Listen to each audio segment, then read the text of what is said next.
নমস্কার। তোমরা যারা সেন্ট্রালাইজ অ্যাডমিশন পোর্টালে অলরেডি ভর্তি হয়ে গেছো, একই সাথে তোমরা যারা ভর্তির জন্য সেকেন্ড মেরিট লিস্টের ওয়েট করছো, কিংবা ভর্তি তো হয়েছো পছন্দের কলেজ পাওনি, সেক্ষেত্রে তোমাদের ভর্তির পছন্দের কলেজ পাবে, সেকেন্ড মেরিট লিস্টে তোমাদের নাম উঠবে, সমস্তটা বিস্তারিত জানাবো এই মুহূর্তের বিরাট একটা আচমকিক ঘটনা নিয়ে।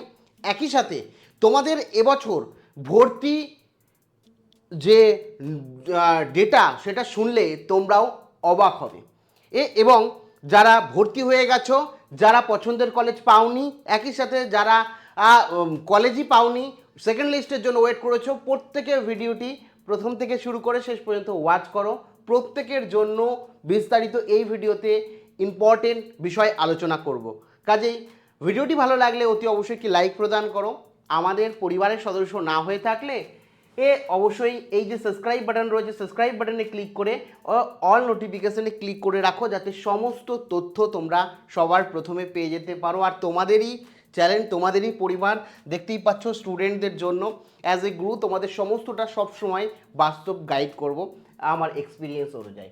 তো এক্ষেত্রে তোমাদের প্রত্যেককে প্রথমেই বলে রাখি যে এবছর ওর যে ভর্তির পরিসংখ্যা সেটা নিয়ে, তারপরে তোমাদের আলোচনা করব যারা পছন্দের কলেজ পাওনি কিংবা যাদের সেকেন্ড মেরিট লিস্টের জন্য ওয়েট করে রয়েছে তাদের ক্ষেত্রে কি হবে। বাকি বিষয় বলছি তার আগে বলে রাখি, তোমরা যারা নিজে যে কোনো একটি ভালো ফিল্ডে নিজের কেরিয়ার গড়তে চাইছো, বিশেষ করে কন্টেন্ট ক্রিয়েটার হিসাবে এই আধুনিক যুগে, তাদের জন্য কিন্তু রয়েছে ভালো একটা সুযোগ। তোমরা YouTube as a content creator হিসাবে নিজে সম্পূর্ণভাবে নিজের কেরিয়ার গড়তে পারো। তার জন্য আমার যে 9 বছরের এক্সপিরিয়েন্স এবং 9 বছর ধরে প্রায় 16টারও বেশি চ্যানেল মনিটাইজ করেছি, এবং এই মুহূর্তে যেটা মানে আমি অ্যাজ এ কন্টেন্ট ক্রিয়েটার মাসে ইনকাম করি, সেটা কিন্তু একজন ভালো সরকারি চাকরিওয়ালার পক্ষেও কিন্তু সম্ভব হয় না। সেই কারণে তোমরা যারা মনে করছো না অ্যাজ এ ইউটিউবার হিসাবে নিজে কেরিয়ার শুরু করবে, তাদের একদম প্রফেশনাল ওয়েতে সমস্তটা ধরে ধরে শেখানো হবে। অনেকে তো ইউটিউব বানানোর প্রসিডিওরই জানে না, প্রফেশনাল ওয়েতে সেট আপ কীভাবে করবে, কন্টেন্ট ক্রিয়েশন কীভাবে তৈরি করবে, ভিডিও এডিটিং স্ক্রিপ্টিং থেকে শুরু করে থাম্বনেল বানানোর টেকনিক, যাতে এবং সবথেকে বড় কথা, যে টেকনিকে আমি এই প্রায় 9 বছর ধরে টিকে রয়েছি কন্টেন্ট ক্রিয়েটার হিসাবে, এবং একই সাথে প্রায় 5 ডিজিটেরও বেশি ডিজিটে ইনকাম জেনারেট করছি, সেই বাস্তব রিয়াল এক্সপিরিয়েন্সও এর মধ্যে আমি তোমাদের জন্য দিতে চলেছি। মানে ফুল প্যাকেজ এখানে, ফুল রোডম্যাপ এখানে তোমরা পেয়ে যাবে, এবং প্র্যাকটিক্যাল বিষয়ও পাবে। এবং এই জন্য তোমাদের আমাদের পরিবারের যে অ্যাপ রয়েছে সেই অ্যাপ ডাউনলোড করতে হবে। এখানে অ্যাপ ডাউনলোড করে তোমার ফোন নাম্বার দেবে, ওটিপিতে ক্লিক করলে ডাইরেক্ট ওটিপি চলে আসবে ফোন নাম্বারে, ওটিপি দিয়ে ভেরিফাই করবে, ভেরিফাই করে তোমার নাম ঠাম চাইবে, সেগুলো দিয়ে দেবে এবং এখানে তোমার নাম দেখাবে, এবং এখানে একটা এরকম ইন্টারফেস দেখতে পারবে যে ইউটিউব ব্রহ্মাস্ত্র কোর্স, মানে ইউটিউবের ব্রহ্মাস্ত্র বলতে পারো পুরো। আমি এটুকু চ্যালেঞ্জ করে বলতে পারি যে ফ্যাসিলিটি আমি দিচ্ছি একদম মানে আমার সম্পূর্ণ সিক্রেট বলে, এবং যে টেকনিকগুলো তোমাদের বলছি সেগুলো কাজে লাগালে তুমি সাফল্য পাবেই। তোমাদের এরকম একটা ইন্টারফেস দেখতে পাবে, যদি না দেখতে পাও এখানে ক্রিয়েটার স্কিলে তোমরা ক্লিক করবে, ক্লিক করলে এরকম ক্যাটাগরি সেকশন খুলে যাবে। এখানে গিয়ে তোমাদের এই ক্রিয়েটার স্কিলে তোমাদের ক্লিক করে সেভ অপশানে তোমরা ক্লিক করে দেবে। এই সেভ অপশানে ক্লিক করলে এরকম ইন্টারফেস চলে আসবে। তারপরে জাস্ট এখানে তোমরা ক্লিক করবে, এখানে ক্লিক করবে বা কোর্সে গিয়েও করতে পারো, সিম্পলি এখানে ক্লিক করলেই এরকম একটা ইন্টারফেস তোমাদের দেখাবে। এই যে এরকম একটা ইন্টারফেস দেখাবে, যেখানে তোমরা কি হচ্ছে সমস্ত ডিটেলস দেখে এখানে বায়ো নামে ক্লিক করবে, ক্লিক করে এখানে রয়েছে পে অনলাইনে ক্লিক করবে, ক্লিক করে যে কোনো মাধ্যম দ্বারা পেমেন্ট করে দেবে। বলে রাখি এই মুহূর্তে লঞ্চিং হিসাবে তোমাদের জন্য স্পেশাল ডিসকাউন্ট রয়েছে, যেটা হয়তো একদিনই থাকবে এবং কিছু পরিমাণ ইউজারদের জন্যই থাকবে। সেই কারণে যত তাড়াতাড়ি দেখছো তত তাড়াতাড়ি জয়েন করে নাও। তোমাদের যাদের মনে করছো যে নিজে পেমেন্ট করতে পারবে না, অন্য কাউকে দিয়ে পেমেন্ট করাবে, তারা কিউআর পেমেন্টে ক্লিক করে একটা কিউআর চলে আসবে, তোমার দাদা বা অন্য কাউর বাবার ফোন দিয়েও তোমরা স্ক্যান করে পেমেন্ট করতে পারো। রেজিস্ট্রেশন যে নাম্বারটা সেটা তোমার দেবে, বা অন্য কোনো দোকানে গিয়েও পেমেন্ট করতে পারো, কোনো অসুবিধা নেই, শুধু রেজিস্ট্রেশন নাম্বারটা তোমার দেবে। ঠিক আছে, এখানে যে রেজিস্ট্রেশন নাম্বারটার কথা বললাম, এই রেজিস্ট্রেশন নাম্বারটা কিন্তু তোমার নিজের দেবে। পেমেন্ট যেখান থেকে খুশি করতে পারো, আর নিজের যদি অপশান থাকে তাহলে তো পে অনলাইনে ক্লিক করে নিতে পারো। এই মুহূর্তে দাঁড়িয়ে তোমাদের জন্য স্পেশাল ডিসকাউন্ট রয়েছে এবং অ্যাপের লিঙ্কও প্রথম কমেন্টে দেওয়া রয়েছে। তোমরা যারা অ্যাজ এ কন্টেন্ট ক্রিয়েটার নিজেদের কেরিয়ার বিল্ড করতে চাইছো ও তারা এখনই জয়েন করতে পারো। প্রথমেই বলে রাখি, এবছর তোমরা জানো যে কি পরিমাণ আবেদন পড়েছিল। প্রায় তোমাদের ধরতে গেলে যে ছাত্রছাত্রীরা ছিল তার মধ্যে প্রায় 4 লক্ষ ছাত্রছাত্রী আবেদন করেছিল, তার মধ্যে প্রায় ধরতে গেলে অধিকাংশ ছাত্রছাত্রী কিন্তু ফার্স্ট মেরিট লিস্টের নাম এসেছিলো, সেগুলো বলেছি। এবার এক্ষেত্রে দাঁড়িয়ে কতজন ছাত্রছাত্রী এবছর ভর্তি হয়েছে? 2,95,000 মতো ছাত্রছাত্রী কিন্তু এবছর অলরেডি ভর্তি হয়ে গেছে। মানে বুঝতেই পারছো পরিসংখ্যাটা খুব বেশি না, খুব কমও না। এবার এই যে পরিসংখ্যাটাই ভর্তি হয়েছে, মানে তার মানে বুঝতে পেরেছো যারা চান্স পেয়েছিল তাদের মধ্যে ম্যাক্সিমাম ভর্তি হলেও মানে 85% মতন ছাত্রছাত্রী ভর্তি হয়েছে এবং 15% মতো ছাত্রছাত্রী অ্যাডমিশনই নেয়নি, আর অ্যাডমিশন নেবেও না। তাদের মধ্যেও বহু ছাত্রছাত্রী কিন্তু অ্যাডমিশন ক্যান্সেল করবে। হয়তো কেউ পলিটেকনিকের দিকে চলে যাবে, এখনও ঠিকঠাক ভর্তি হতে পারেনি, সেই কারণে অ্যাডমিশন নিয়ে সিট পাকাপুকি করে রেখেছে। কেউ হয়তো নার্সিং পড়বে, কেউ হয়তো জয়েন্ট দিয়ে রেজাল্ট এর দেখে সমস্ত কলেজ পায় নাকি সেই নিয়ে চিন্তা করবে, কেউ হয়তো পরবর্তীকালে কোনো টেকনিক্যাল লাইনে যাবে। তো এক্ষেত্রে যে 2,95,000 ছাত্রছাত্রী ভর্তি হয়েছে তার মধ্যেও প্রায় ধরে রাখতে পারো 50-60,000 ইনফ্যাক্ট বেশি ছাত্রছাত্রী কিন্তু অন্যান্য লাইনে বেরিয়ে যাবে। এখন জাস্ট নিজের কেরিয়ারের জন্য একটা সিট বুক করে রেখেছে, যদি এদিক না হয় তাহলে এদিকেই আসবো, এরকম একটা ব্যাপার। কেমন বলে না যে 1 কুল 10 কুল আমার খোলা আছে, 1 কুলে আমি যেতে চাই কিন্তু ওই কুল এখনও আসেনি, আগের কুল যেটা এসে সেটাকে ধরে রাখি। সেই রকমভাবে দুকুলে তারা দু নৌকায় পা দিয়ে যেতে পারবে না, সেই কারণে তারা ভাবছে যদি ওটাই না হয় আমার তাহলে এটাই সেই। তো সেই কারণে engineering, polytechnic, doctor line, nursing যারা ভর্তি হতে চায় বা ভর্তি হতে পারেনি এই এখনও পর্যন্ত অনেক ক্ষেত্রে অ্যাডমিশনই শুরু হয়নি, তারা কিন্তু সেই সমস্ত ফিল্ডে এই মুহূর্তে রয়ে গেছে অ্যাজ এ সিট বুকার হিসাবে, মানে সিটটাকে বুকিং করে রেখেছে, পরবর্তীকালে ক্যান্সেল করবে। এবার এখানে বলে রাখি একটা বাস্তব চিত্র যে এবারে ভর্তি হয়েছে সবথেকে বেশি কিন্তু তোমার হচ্ছে পাস কোর্সে, মাল্টি ডিসিপ্লিনারি কোর্সে সবথেকে বেশি ছাত্রছাত্রী কিন্তু ভর্তি হয়েছে।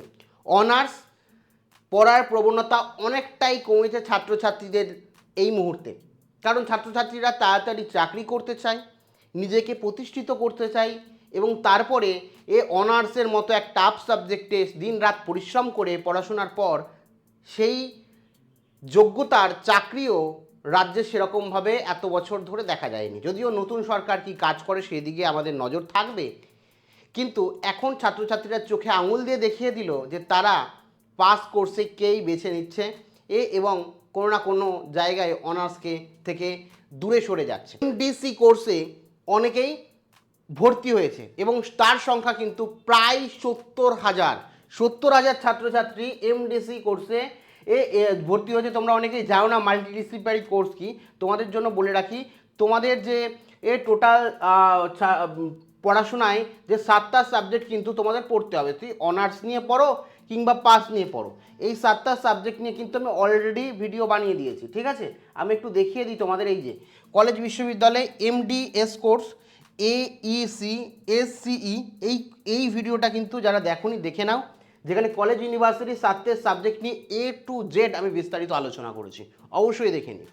এবার শুধুমাত্র তাই না, আমি বললাম যে পাস কোর্স নিয়ে ছাত্রছাত্রীর ভর্তির সংখ্যা এত কম। একই সাথে তোমাদের এটাও জানিয়ে রাখি যে সায়েন্সে পাস বা অনার্স নিয়ে বা স্পেসিফিক সাবজেক্ট নিয়ে ছাত্রছাত্রীরা এগিয়েছে কিছু ছাত্রছাত্রী, কিন্তু সায়েন্সের তুলনায় আর্টসের তুলনায় সায়েন্সের ছাত্রছাত্রীরা অনেক পিছিয়ে এখন।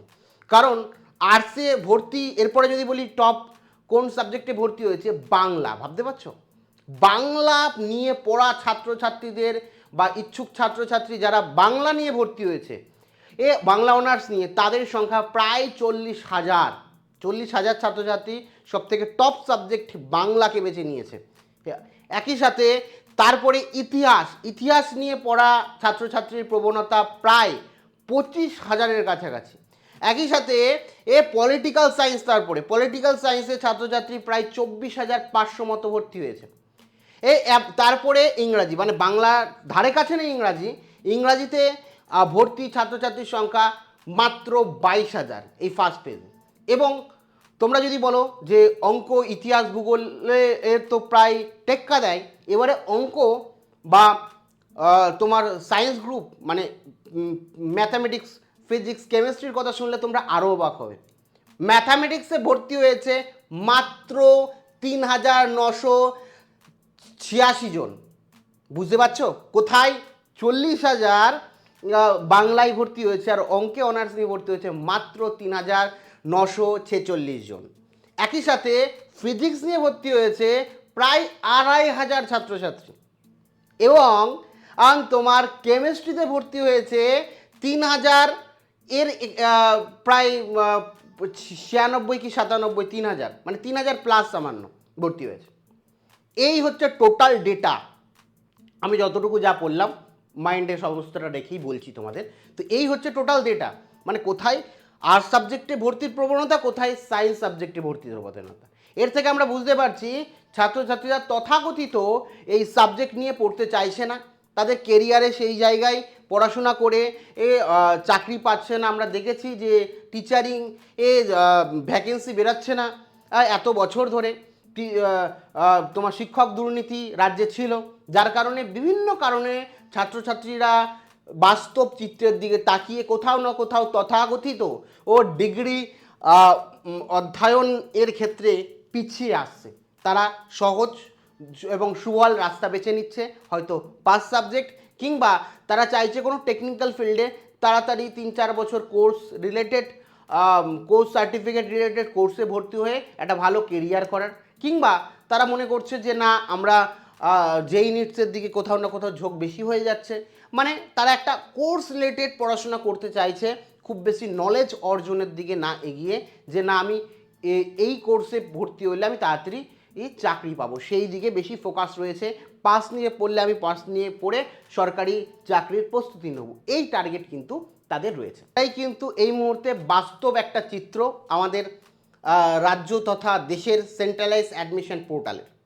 এখন কথা হচ্ছে পরবর্তী যে ছাত্রছাত্রীরা ভর্তি হবে, কলেজে ভর্তি হবে, সেকেন্ড মেরিট লিস্টে পছন্দের কলেজ, ফার্স্ট মেরিট লিস্টে পছন্দের কলেজ পায়নি, কিংবা সেকেন্ড মেরিট লিস্টে অ্যাকচুয়ালি কলেজই পায়নি, তাদের বলে রাখি যেহেতু ছাত্রদের অ্যাডমিশনে সেরকমভাবে ঝোঁক নেই, একই সাথে যারা ভর্তি হয়েছে তাদের মধ্যেও একাধিক ছাত্রছাত্রী কি ভর্তির অ্যাডমিশন ক্যান্সেল করে টাকা রিফান্ড নিয়ে নেবে, সিট সংখ্যা আরও বাড়বে।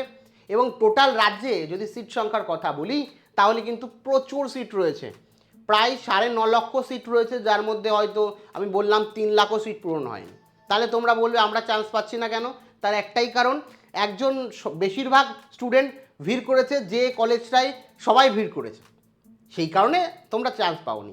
মানে ম্যাক্সিমাম কিছু কিছু কলেজ রয়েছে যে কলেজেই বেশি আবেদন পড়েছে, যেমন আশুতোষ কলেজে ভিড় করেছে প্রচুর ছাত্রছাত্রী, ঠিক আছে, যেমন বঙ্গবাসী কলেজে বহুত ভিড় করেছে। কিন্তু আবার কিছু এরকম কলেজ রয়েছে যেখানে ফাঁকা, সেরকম নাম নেই, পপুলার নেই, একদম ফাঁকা, সেখানে একবার তুমি নাম দিলেই সহজেই চলে আসতো, সেই কলেজই তোমরা চুজ করো না।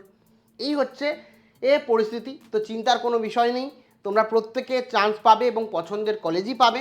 এবার যদি বলি 2-1টা কলেজ যেখানে সবাই ঝাঁপিয়ে পড়েছে সেই কলেজে যদি তুমিও ঝাঁপিয়ে পড়ো সেক্ষেত্রে একটু সমস্যা হতে পারে পছন্দের কলেজ, কিন্তু এমন কোনো আমার ভাই বোন থাকবে না যারা সেন্ট্রালাইজ অ্যাডমিশন পোর্টালে ভর্তি হতে পারবে না বা কোনো কলেজ পাবে না, এমন কেউ থাকবে না। আলটিমেটলি সবাই ভর্তি হতে পারবে, চিন্তার কোনো বিষয় নেই।